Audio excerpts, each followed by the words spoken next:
everybody, welcome back to Brick Fury. Today I'm going to be reviewing the LEGO Harry Potter 75980 Attack on the Burrow.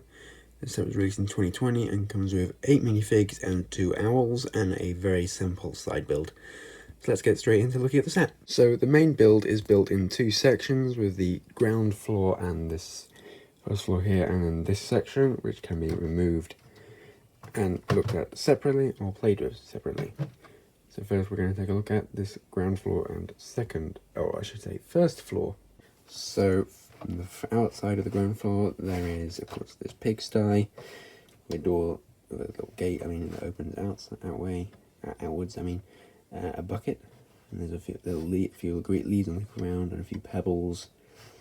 And then on the outside walls there are a lot of stickers, so these detailings are stickers. All the windows are stickers. Actually, that's it. And you could turn this to do something on the inside. I'll show you when I get to the inside. And on the porch, of course, extending out here. These are also stickers. And of course, you can just open the door fairly easily, like that.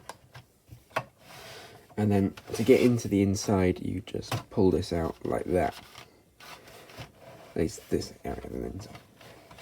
So on the interior we have a little couch, which you can easily place a figure on, a lamp, and then there's 2 torches, of course, and a bottle and a flower.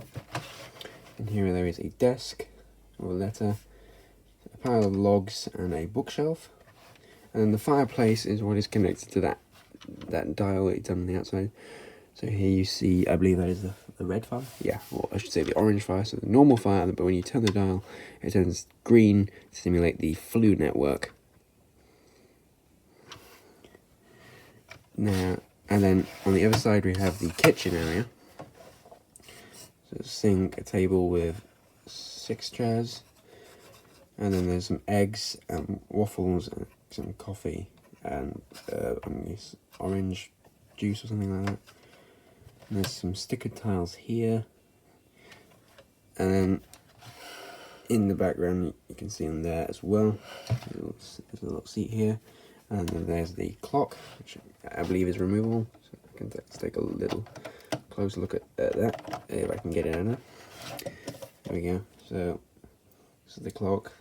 It shows where the different family members are. And there's the pendulums, and then some more pendulums down at the bottom. I'm afraid that bottom sticker is a bit wonky, unfortunately. It's a fairly simple build, and I don't think I'll be able to get that bookshelves build out. But I can try. No, I cannot get that out. And then, of course, there is the backside of the fire. And so this is supposed to be Ginny's bedroom. So there is a bed in the background. There is on the table there is a hairbrush, and then a mirror, and then there is a brush clipped to the wall at the top. And I'll try and take that tile out so you can have a look and see it better. Here is the printed tile that is on the wall in Ginny's bedroom. So that was the ground and first floor of the Burrow. Now let's move on to the second and third floor. So in the exterior there's this wood detail with the backside of the brick piece, and then of course there's just a very plain wall on this side, and then there's the planked detail with the same printed tile that was used for the gate in the pigsty. And there's this little balcony area with a broom, and then of course the chimney, which is a fairly small building incorporating some of the stone bricks. Then in the bottom we have Molly and Arthur Weasley's bedroom. Shine a light in there again. So there's attached to the chair there's 2 knitting needles with knitting a sweater with a W for Weasley, of course. And then there was a basket with a 1x1 cylinder in there to represent some wool. Now the knitting needles are made with wands. And then the bed is a fairly simple, just checkerboard.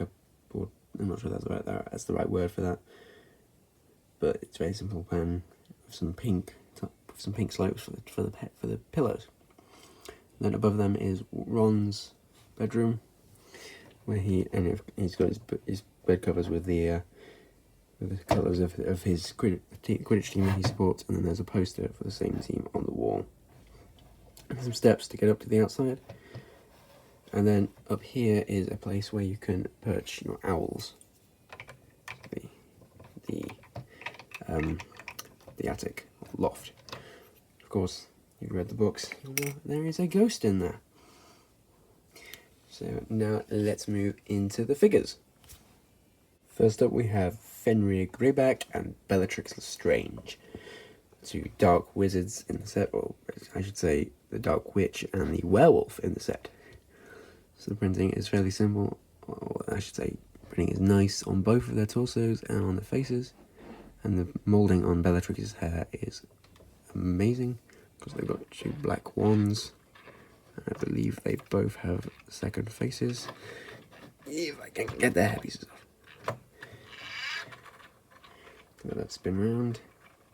Yes, they both have second faces. Of course, Fenrir is all very hairy, and then there's the back printing for both of them. Moving on. Next up is Nymphadora Tonks and Arthur Weasley. And the printing again is fairly detailed on both their torsos and on their faces. And take the hair pieces off so you can see the full hair. I don't want to spin it around again. You can see the printing on their backs and their second faces, which again are fairly simple and nice looking, of course. Moving on to the next figures. Next up is Molly Weasley and Ron Weasley. Again, fairly nice figures. Of course, Molly, like Bellatrix, which I failed to mention, has the sloped robe piece instead of the legs. And it is unfortunately fairly plain. Why is the turntable site? And then Ron also has plain leg face prints, and of course they have both have second faces, I think, yeah. And back printing for both of them is fairly simple on these two, but enough. Moving on to the next figures. The final two figures of the set are Ginny Weasley and Harry Potter. Again, they have fairly simple printing on the torsos. The skin colour on Ginny's torso and the neck area could be a little more opaque. It does the job. And of course, they have second faces for both the figures. If the turntable will turn around. And there you go. And of course, as always, Harry has the scar and Ginny's looking really scared. And let's talk about the final little side build of this set and wrap up this review. Actually, before we take a look at the side build, we're going to take a look at the little two owls they include in the set. Hedwig, and of course the Weasleys have family owl Errol, the scratty old Errol that keeps getting lost. And of course Hedwig, same standard print, and it's the new Wings Out mould. The final side build of the set is just 6 pieces of flames.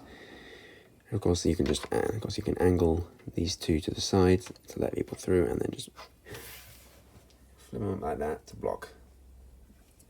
And that is it for the set, so let's wrap up this review. So in total, this is a very nice set with a lot of interior space and a few simple play features. And access to the interior, especially on the ground floor, is very good. Figures are all really nice, and it's definitely a good play set. That's up to you to figure out whether you like to display it or not. That is it for this video. Be sure to like, comment and subscribe, and be sure to hit that notification bell so you never miss out on another video. Thanks for watching, and I will see you in the next video. Bye for now.